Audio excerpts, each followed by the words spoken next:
All right. So today we're going to be covering, I believe it's the fine utility, string pattern matching, and some data manipulation tools. And those data manipulation tools, most of them that we've actually already seen, we're just going to kind of do a little bit of a deep dive into them and kind of figure out, I guess a better way of using them than what we have been. If you want to, you can download this in, what was that, module? Can't remember what module. I'll check here in a second. It's this data manipulation tools in the newest module. We'll see what it is in a second here. I need to give this you can kind of follow along. You don't have to do that, but if you want to do it later on your own time, that'll be available for you. I think I'll put it in Sandbox here. Here, CD to Sandbox. Yeah, that was module 10 if you want to find that.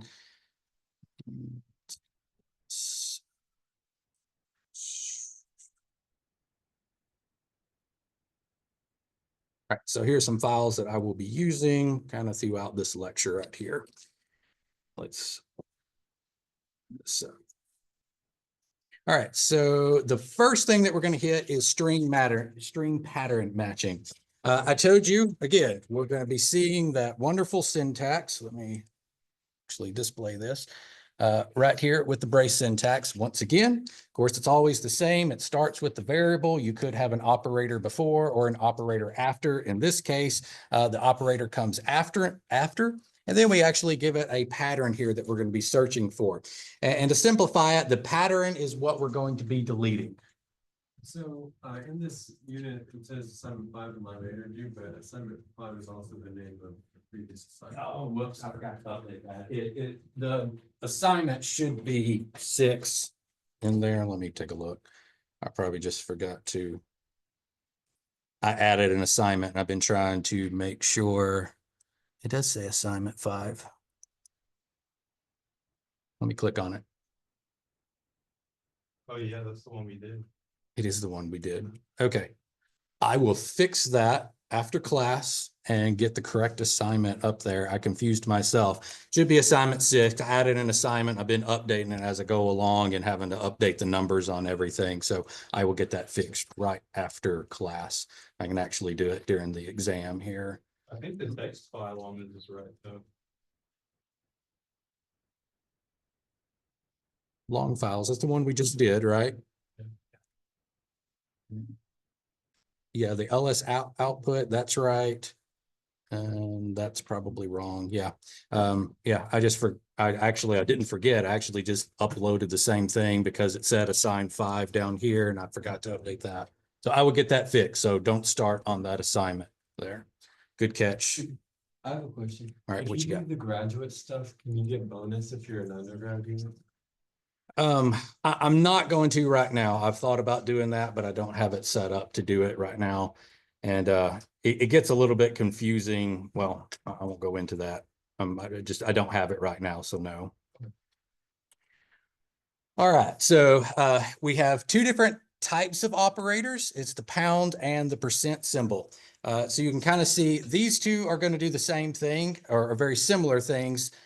So if you do it at the pound, it's only going to look for like a single match. So whatever pattern that we find, it's going to find a single match of that pattern. If it finds that pattern, then it's going to delete that pattern.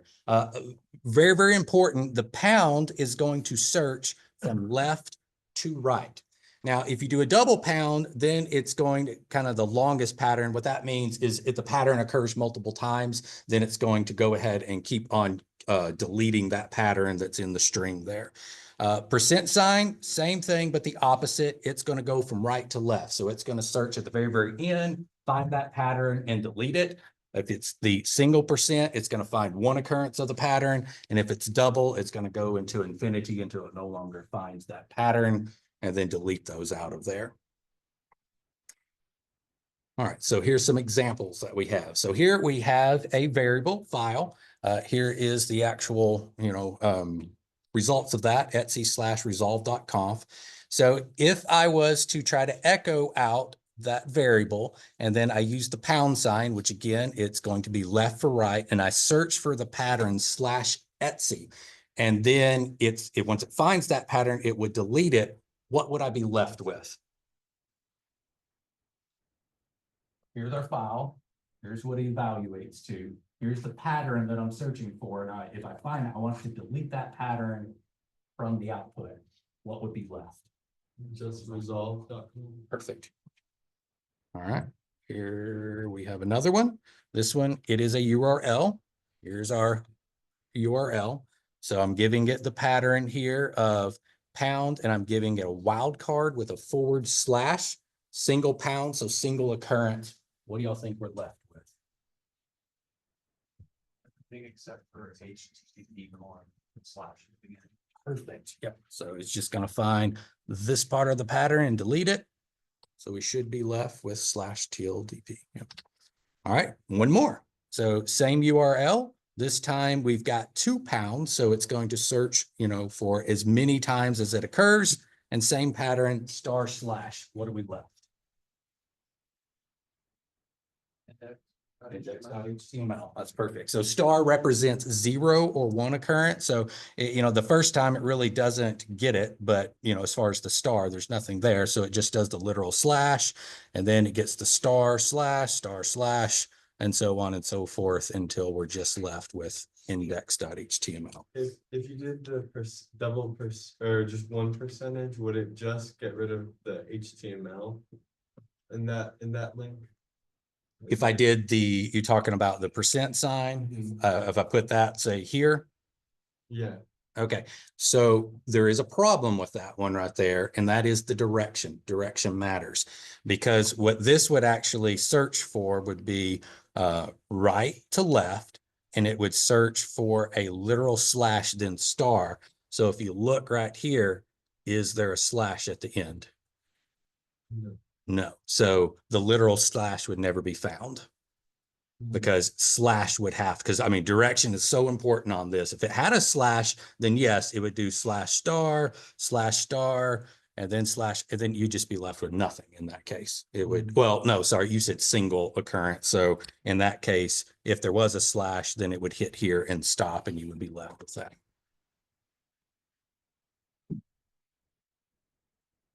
All right, so now we're going to do the opposite. So file again, here's what evaluates to. We have file %, and then .tar.gz. All right, so what are we left with? Xcache -1.3. 3.0. All right, good deal. I think we got this down. We're going to do it a little bit more though. So again, here we've got %, literal ***, and then a little tar.gz. So what would we be left with?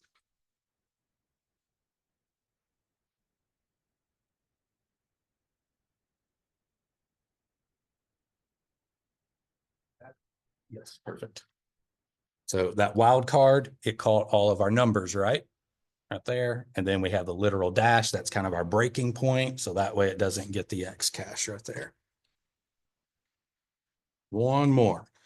So we have a new one, a path right there. And then we got %, and then we're using a literal colon, and then the wild card *. So what would we be left with?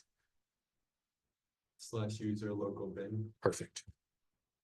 All right, I think we got that down. Now, if you can recall, we had a command called base name in here, and it did basically what, well, I'm not going to back all the way, the pound does.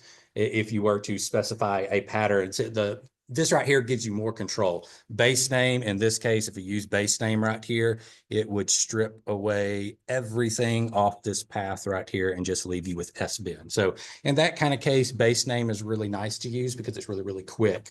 But again, with string pattern matching, you have way more control over kind of that path right there. So there's some examples. If y'all want to play around with those later, you can do so.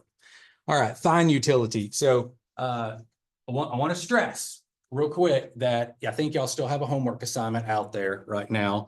And I told you in that homework assignment, you cannot use the find utility. I think that homework assignment's due tonight. So please do not use the find utility, because I will tell you it's not allowed. It will result in a 0. So please do not do that. So just kind of ignore this coverage. Unfortunately, I haven't made up a new homework assignment yet that we can actually use find, so there will not be a homework assignment with it, but it's still worth going over.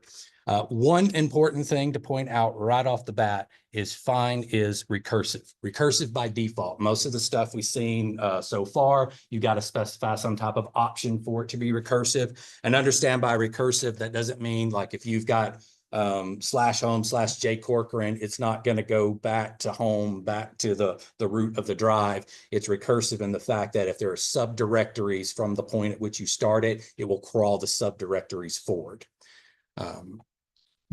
So in here, you can see you give it the path right here. So that's location. If you don't give it anything, if you just run it, then it's going to assume the present working directory, but you can obviously give it a path. It doesn't have to be in your present working directory. I could be in my home directory. I could put a / right there, and then it's going to start at the root of my drive for me. And then of course, then since it starts at the root and it's recursive, it would then dive into your entire system and crawl the whole entire thing. Now options right here, we're not going to really get into any of the options. We're going to get into this expression part, which it actually has its own options right there that we'll take a look at. But at default right here, you can see we have the find. I don't have to do this because it would just do it by default, but by putting a dot there, where am I telling it to search? Present working directory. The options in this expression, they are actual names of it. So this right here, I am searching for a file name. And then what my search needs to be in single or double quotes. That kind of separates it so the shell doesn't kind of try to interpret any of that. We want the find command to do all the interpretation in this. So we need to isolate it from the shell. So single, double quotes, doesn't matter.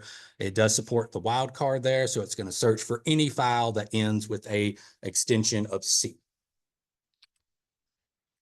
All right, so this is just a short list. There are many, many different things that you can actually do with the find command, but you can search by permission. So if we wanted to search and find anything that had, read, write, execute 4 and 1. So that's read and execute permissions. So it would just then list everything with those permissions. You can do it by file type. So F is a plain file. That would be every normal file. You could search for directories, symbolic links. This is also something that's really kind of interesting. Trying to think of it. When you search for, I believe, plain files within Linux, kind of using the test command, the symbolic links will come back. But if you do the find command, it kind of has a separate option in the fact that normal files will not show symlinks. So there's just kind of a little nuance you can be aware of. Of course, you can search for user ID here. So I could search for root, J Corcoran, any person on there, and it will return all of the files that they own. We can search by group. We can do file sizes if we want to, modification times. And this right here, I told you this is just like the file name itself. So if you do name, then that is case sensitive. If you did iname, then it would be a case insensitive search there. And then we'll touch on this max depth and min depth near the end of the coverage here.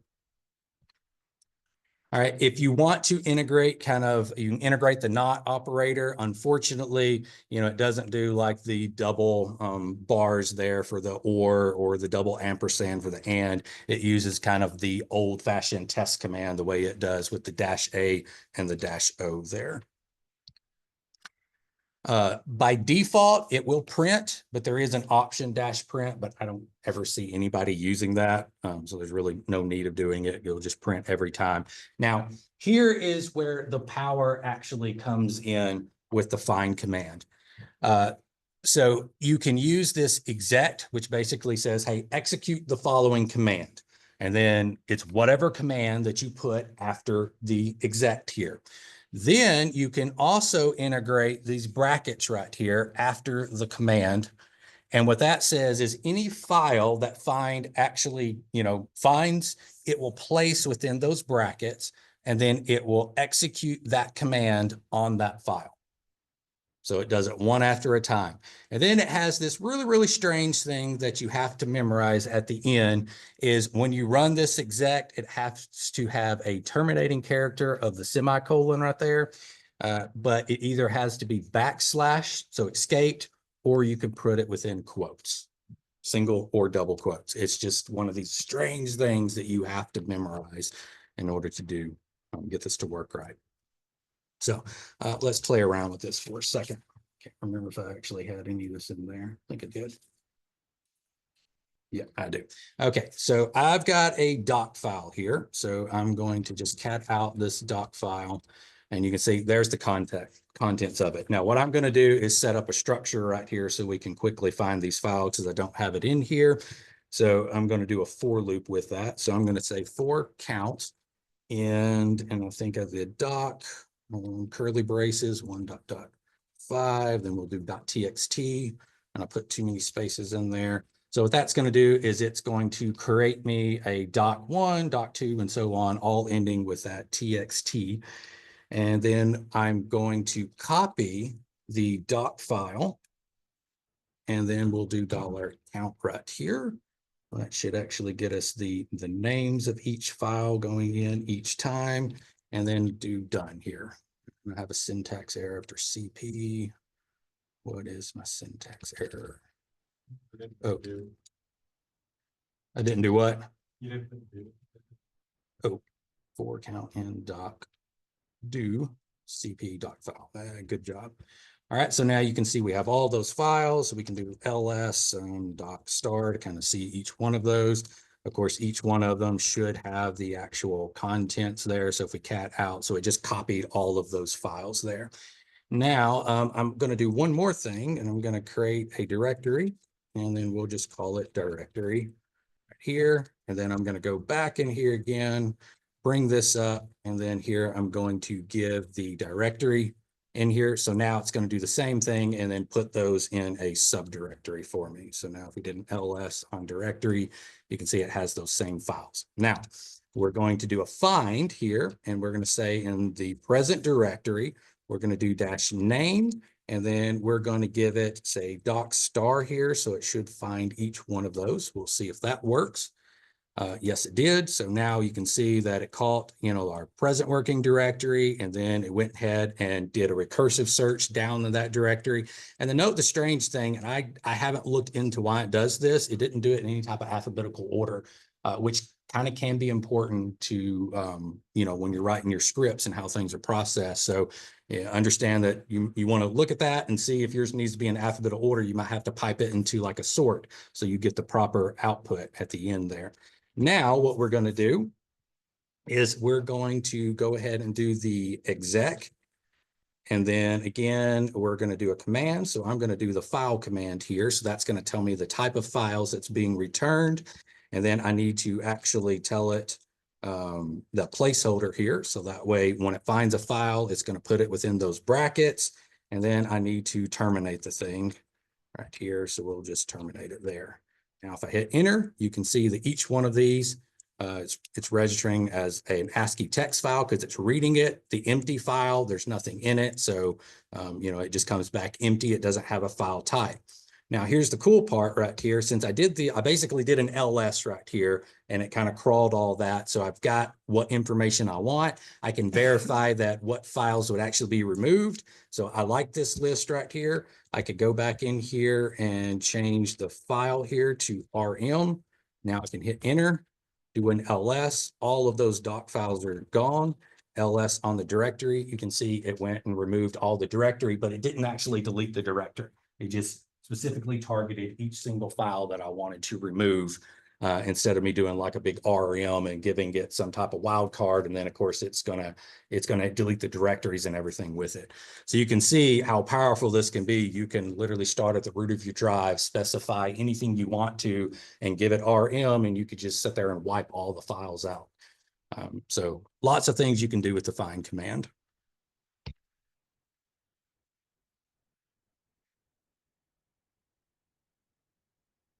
Some more examples there. All right, this one is on the min depth and the max depth right here. And this right here is kind of why I took it away from the assignment, because so many people had trouble with this right here.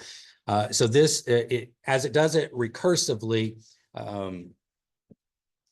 I'm trying to say, it does it recursively. Sometimes you might not want that action to take place. So you can actually use this min def max def to tell it how many layers deep can you actually search.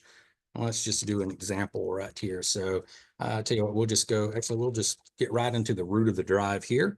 And so I'm going to do find, and I'm going to tell it right at the root right here.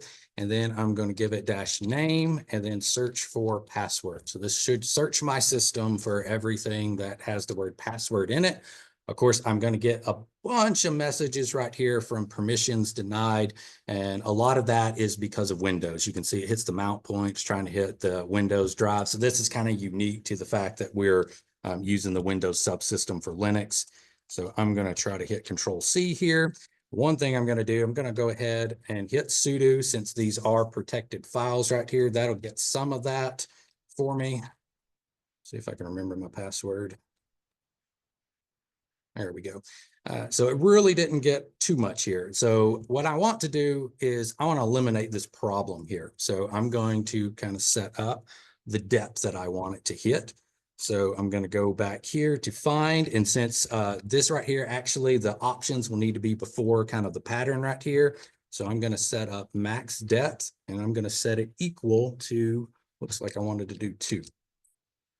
So now you can see this right here is 3 sublevels deep. So I've kind of eliminated that. I said the max depth is 2. So it's just going to return that Etsy password there.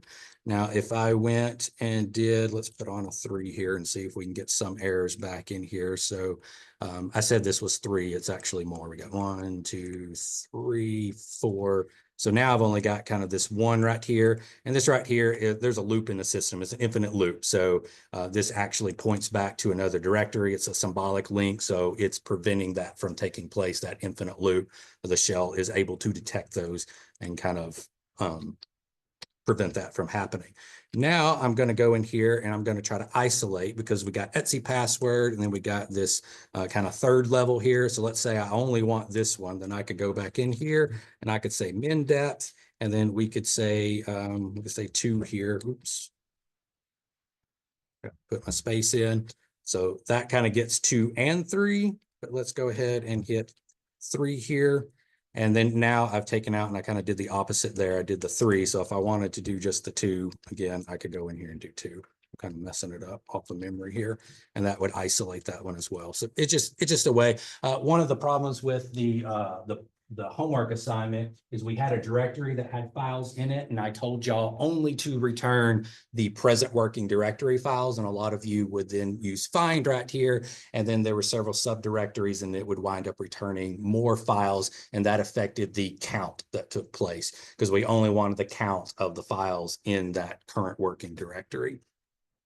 So I got to come up with another homework assignment. It'll be a little bit better for that. All right, so switching gears again to the data manipulation tools. So these are tools that we've come across several times now, but we're going to be covering them a little bit more in depth. So diff command, we've seen that. In this case, here's kind of 2 files that we have, apples, oranges, walnuts. Of course, you can kind of see that's the 2 difference, right? The 2 things that differ on these. So if we bring this up, you have kind of these 3 arguments that you have to remember. And that's where they show up right here. So it's saying add, change, or delete. And the important thing to remember with the diff command is which one is the key and which file do you want to actually change. So the key always comes at the end. So you would consider this is the file that is correct. This is the one you're trying to see if does the first file match the second file there.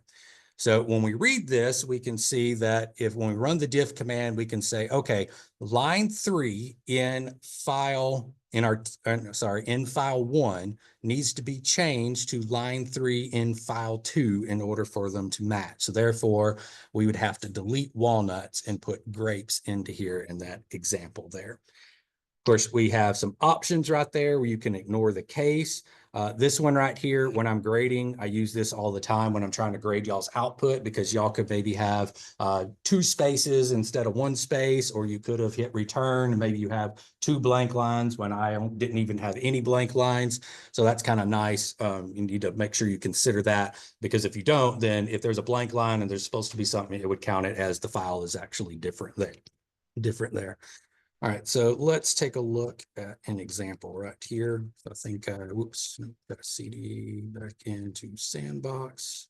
And goes data manipulation. So if I did diff right here, and then actually we'll do head command on food list 1 and food, which we'll just do food star. So you can see I've got 2 files right here. I think the only difference is this one has, what is it, baking soda, one of the other one doesn't, and this one has chicken salad, one of the other one doesn't. So if we did diff on them, let's do food list 1 and then food list 2. Then you can kind of see there's our difference right there. And in this case, because the file does not belong in there, it's saying, okay, in file 1, we need to delete baking soda and then add, so that's on, sorry, in file 1 on line 2, delete baking soda. So that'll match now. And then in here on the file 1 on line 4, we need to add chicken salad from line 4 of the other file there. So that would actually get us a match. So we delete and then add 1, then they would actually be identical there. Now, one thing to note is if I did here, we got nothing. If you actually want to get some output, you could do -S. And then it kind of gives you that feedback that they're identical. And there's actually different ways. What is it? The context and unified. So C. So let's go back to the ones that are different right here. If I did -C, some people prefer this output here. It's like starring here. This is your file 1. The dashes is your file 2. Here it's saying you need to subtract that one and you need to add this one. So kind of a little different output. Some people prefer one over the other. And what was the other one? Was it U? Yeah, U. Reminds me No, of merge no. conflicts. Of what? Merge conflicts and Git. Oh, yeah. Yep. So pretty useful command. One thing to point out on this one is it will scan the entire file. That's important when we compare it to another utility here in a second. All right, so comp. Comp kind of does something very, very similar, only it will not tell you what, like it won't tell you that, okay, you need to add this word into that one to make it match. It will just simply tell you at what byte, what line and what byte does a difference take place. And then from that point on, it doesn't care, it will stop. So if you have a file, like 2 files, each one of them has 10,000 lines. And let's say that, you know, at line 1000, there's something that's different that occurs. Well, then it will stop comparing those files at line 1000, and then it never, you know, scans the next 9,000 after that. Now, the other side to that is if it happens at line 10,000, then it's going to scan each one until it hits 10,000, obviously.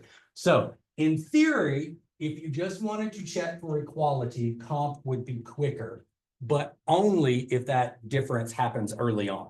So if you want it to be the quickest and you don't care about what it is, and this is a good thing you can do in some of your scripts, you can compare 2 files and then check the status. So if it exits with a 0, then they're identical. If it exits with a 1, then they're different. Then you could actually base a condition, something to happen in your code based off of that exit code right there. So it's kind of some pretty fun stuff to do on that. All right, now we got com. This one right here is really confusing. So it basically outputs, so you're comparing 2 files again, and it outputs 3 different columns. The first one is, okay, what is unique in column, what is unique in file 1? What is unique in file 2 is the second column. And then third is, what do the 2 files have in common?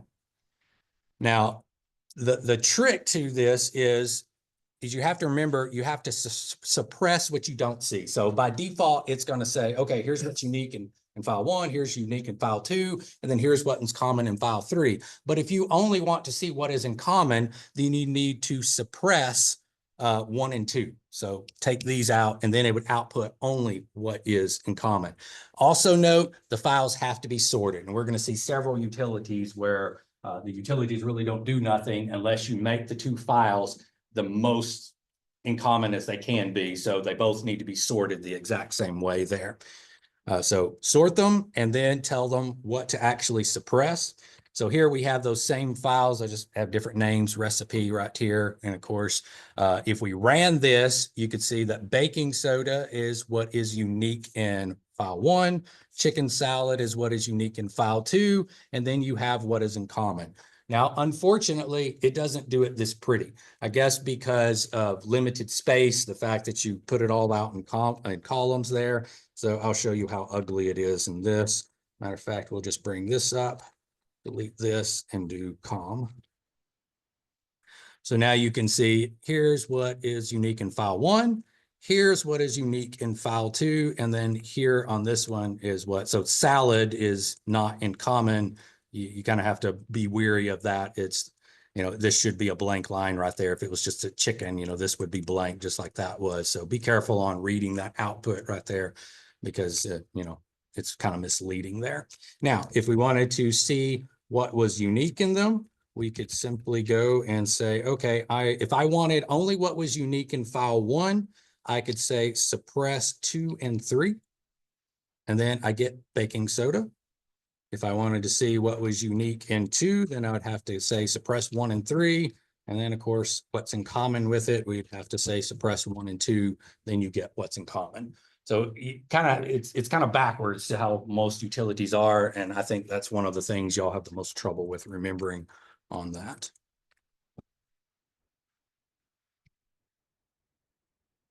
Okay, so at this point, I need y'all to make a mental note because a lot of the stuff that you're going to be dealing with here, you're going to be getting larger file sets with some of your projects.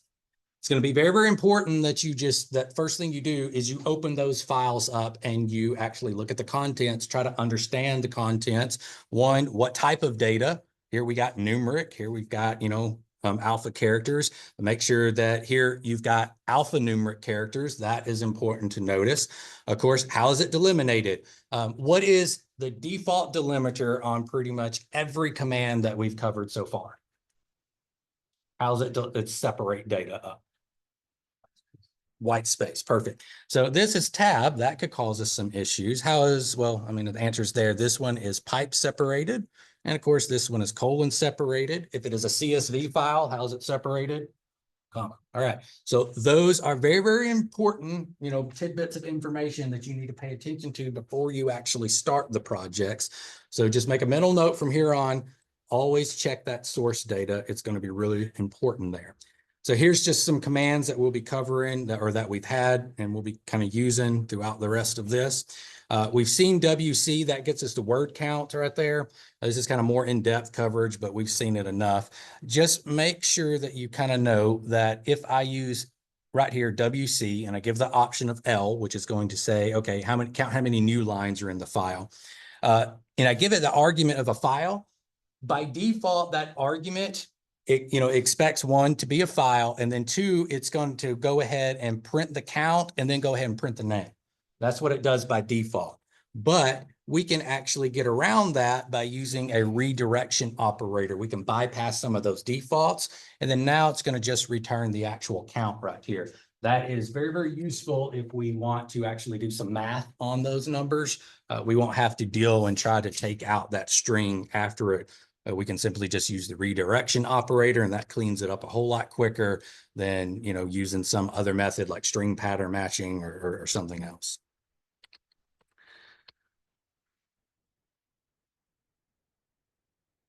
All right, tell. All right, so tell, we know that allows us to see the last 10 lines by default.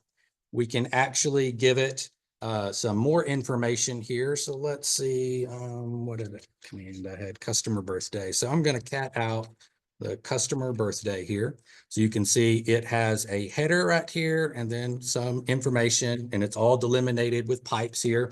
Now, if I did tell and the same thing, customer birthday, obviously because of, it's less than 10 lines, it's going to show the whole entire file. But we could limit that. I could come in here and say -n and then 2 here. Oops. Now you can see I just get kind of those last 2 lines out of the file. But here's a nice little trick that we can use, and that is adding a plus sign to it. If we add a plus sign to it, what happened? What's the difference in that file?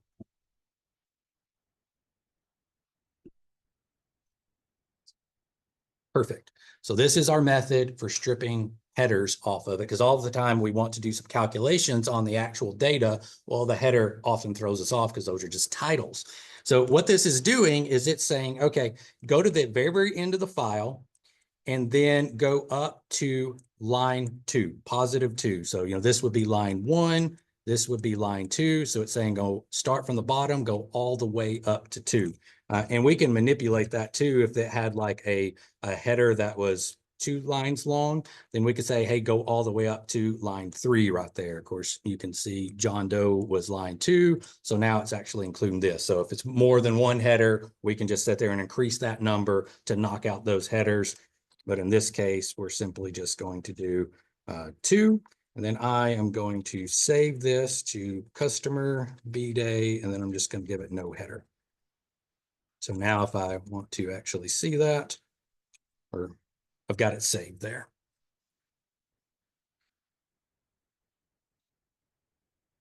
So there's some examples of removing that header and then just verifying all of that. All right, so now the cut command. We really haven't covered the cut command whatsoever. I think I might have mentioned it, and that was about it. So the cut command allows us to cut columns out. So think of, we got to split the data into like a spreadsheet. So this is why it's important to understand those delimiters, because if it's not white space, then we can't cut this stuff out here. So now you can see with the cut command, the -F allows us to select the fields. D allows us for the delimiters. And then C, which I don't use that often, it's if you want to select based on the count of characters in there, but most of the time I rarely ever need that. So you can see -F, and then we just give it a number right here, because everything is just, when we split into columns, you just reference it as column 1, column 2, and so on. If we want to do more than one column, we can just put a comma in there. So that's columns 2 and 5, of course, delimited by a semicolon. And then of course we have our file in there. Here we give it a range, so we can say 1 through 3, delimited by the semicolon. And then here, if we want to do 3 just to the end, we just don't give it a number. Just no number right there, and it'll go to whatever the column count is. And then here is just doing the characters right there. That would just be characters 1 through 7 if you just wanted 7 characters. All right, so let's try this out right here. Pop this open. See if y'all can work through this and tell me what to do here. All right, so let's cat out the customer birthday. I think it was -NH. And now it's asking us to create a file with only the birthday month in here. So we've got, looks like first name, last name, and then the actual date, and then some ID right here. So if we started out with cut, how would we actually cut that column out? We only want the date or the month. Said you just want the month. Just the month. -F3. -F3. Okay. So what next? Is that good enough? Could I just put the file name? What's missing? Delimiter. All right. So our delimiter would be the pipe symbol, right? And then we need to feed it the actual customer birthday with the header missing right here. So now if I hit enter, boom, we did it. All right. Am I good? Is it saved? Oh, okay. So we need to redirect it. We'll do customer birthday dash, and we'll just do month. All right. So now it's saved right there, and I've cut that column out. So perfect. Not a big deal, right? All right. Now paste allows us to take 2 different files and glue them together. It's as simple as that. Let's go over here. We can do paste. I think I have my food list 1, and we'll do food list 2, hit enter. And then you can see glued them all together right there. It's messy, but they are together.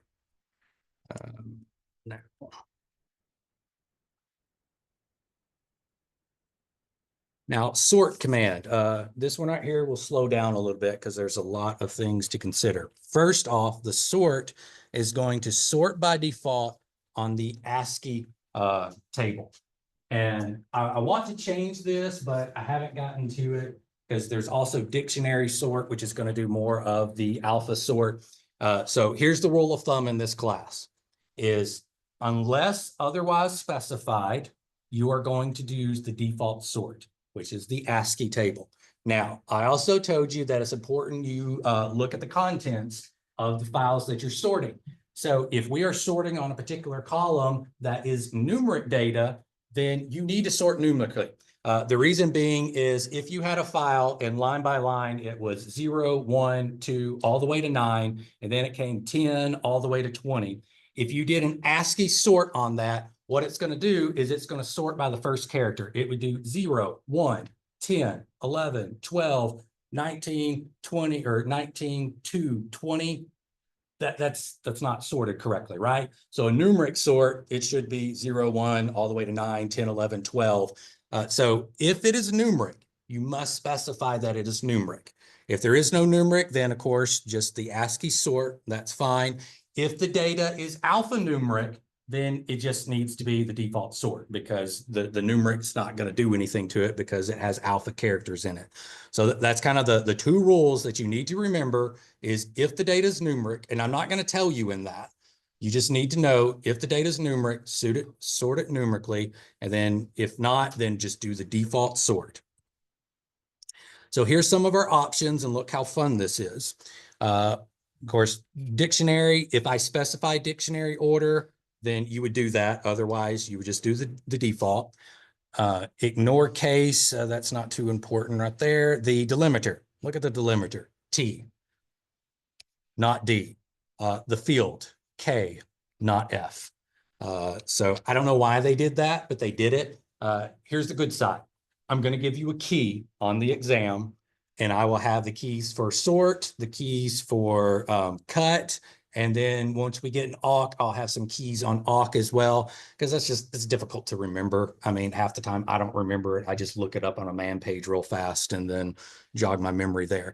Of course, then we got N for the numeric sort, the -O if you're interested. So you could use -O and give it a file name, kind of how we have -F in the tar command in a file name. I don't do that. I just use a redirection operator. I just don't ever remember the O. There's very few commands that support O, but there are a few that will do that. All right, so just so you're kind of aware, I put in the ASCII table so you can kind of see how that's going to affect your sort order.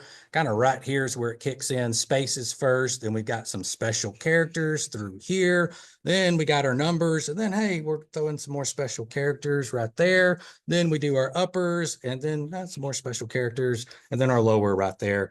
So it's very, very important that you get that sort order correctly.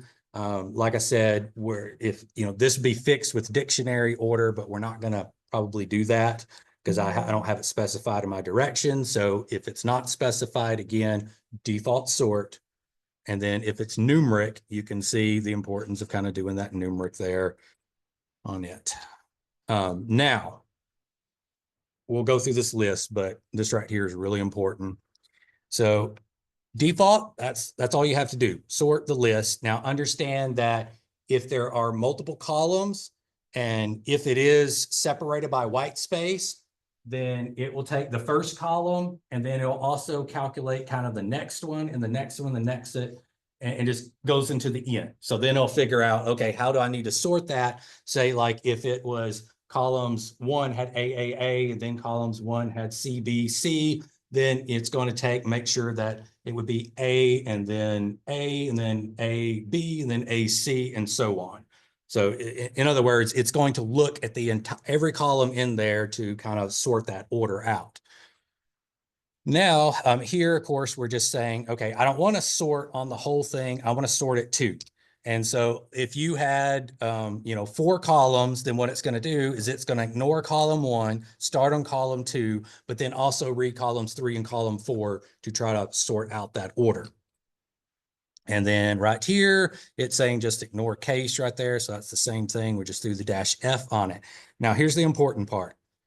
That is, in this, we have multiple columns. I'm saying, okay, sort on the 3rd column and the 2nd column.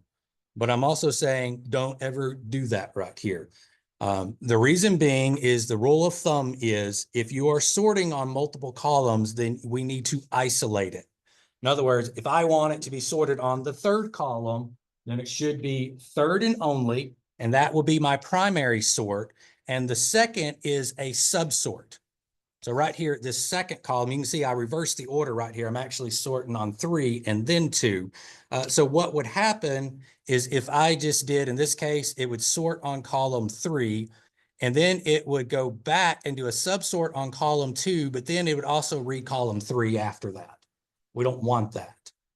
We only want it to, we're telling it what order we want these to take place right here. So in this, it would read column 3, 4, and 5, and then it would go and do a subsort on it and do columns 2, 3, 4, and 5 again. And we don't want that in there. So just the rule of thumb is anytime you have more than one column, you specify them in this way. So that way it's going to ignore column 4, ignore column 5. And then also it's not going to undo our sort by, trying to do a subsort on the same column we used as our primary sort. So again, not something you're going to be told in it, but you just need to make sure every single time that there's multiple columns, you do this kind of restraint on them. You just do a comma and reference the same column again. But about column regards to sort and cut, since it's automatically going through and looking, what happens if we give it like a number for a column we don't have? Like we only have 5 columns and we give it like a 6, or it's not going to error out. It just, there's no data for it to sort on. It would just kind of ignore it. So. All right, now I gave you those options. So you can see right here, we kind of have these options that we put out with the dash in front of them. Those are considered global options. So if I was to put like a dash in up here, and that would do a numeric sort, it would sort that globally. So it would assume that every one of these are numeric columns, but that might not be the case. Again, we got to dive into the actual source file. So if it is not something that should be applied globally, you tack it on to the very, very end right there. So in this case, we could assume this is alpha or alphanumeric, but in this case, we had some numeric only data. So we specify this is numeric. And then of course, right here, if I say something needs to be in descending order, then we'd have to do the dash or R tacked onto it. So we do it in reverse order. And again, if the R came here, then it would try to do everything in reverse order. So make sure you read the instructions carefully, because I will tell you if something needs to be in reverse order, and make sure that you understand that if it's global or if it's only isolated to a single column.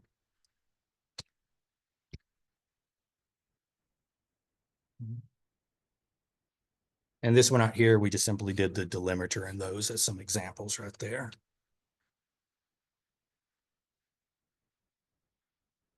Okay, so real quick, because I'm going to use this in another one, I'm going to actually, I should make that smaller. Oh, well, so sort dash K 4 dash T, and then specify it was pipe data. And that was customer birthday NH to sorted.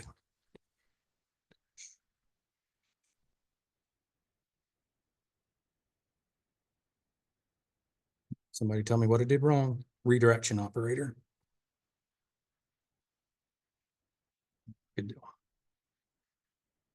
All right, now join is another one of these odd commands that you're never going to remember the syntax. So I showed you how paste, you could just take 2 files, doesn't matter what those files were, paste them together, and they're glued together. Then if you redirect it into another file, you would have all that glued together. Join, you can kind of think of as a database join, and the fact that there needs to be something, a key in each one of it that it can connect the information.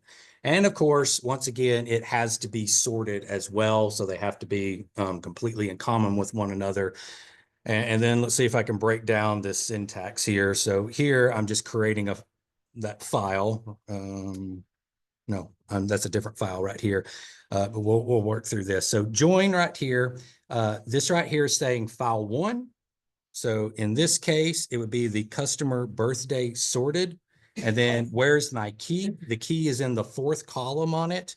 And then here I'm saying, okay, now file 2, where is the key? It's in column 1. And then of course the delimiter there. And this will make a little bit more sense if we just walk through it real fast. So let me create this file. So if I did tel-n and then the +2 on the customer sales. So if you can see now, that's all that is. The header is removed. Then I'm going to take that and pipe it to sort. We're going to do -K because we're going to sort on that first field. We're going to give it a delimiter here of the pipe. So that way it sorts it all correctly. So now you can see everything is sorted correctly there. And then now let's go ahead and save that file to the cells sorted. Oops, cells-sorted. So now if we cut that out, we have that file. Now, if I cat out the file that I just did a while ago, anybody remember? I think it was customer birthday and sorted, right?